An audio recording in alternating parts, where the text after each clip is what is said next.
Hey everyone, Tony Bassett here once again with Genuine Comfort. I want to go over some questions on air conditioning, and the first one is, um, why is my air conditioner blowing warm air? And that's a good, solid question that we get throughout the whole year of air conditioning. And so it could be that your air conditioner's been working great, and all of a sudden the next morning you find it's just not doing what you want it to do. You put your hand over the vent and it's blowing warm air. So then what do you do? What are some things and steps you can take before actually calling a technician out so you can save your money? And number one thing to do is always go down and check your filter.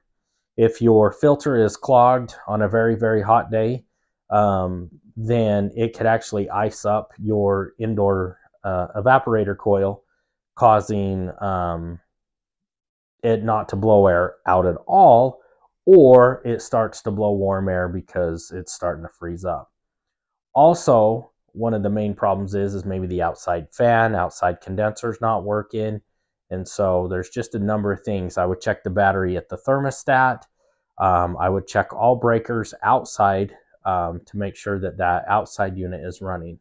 But those are just some precautions that you can take if you've noticed that you put your hand over the vent and it's blowing warm air or little to no air at all. It either means it's froze up, and that's when you won't get any air, or the warm air part is maybe the outside unit is not running, and or if you're getting no air at all, it could be that the fan on the furnace isn't running as well. So there are a number of things, but the simple best solution to this: check the breakers on the outside unit, make sure that that's on, and also check your furnace filter. Anyway, hope that helps. Tony with Genuine Comfort. Thank you.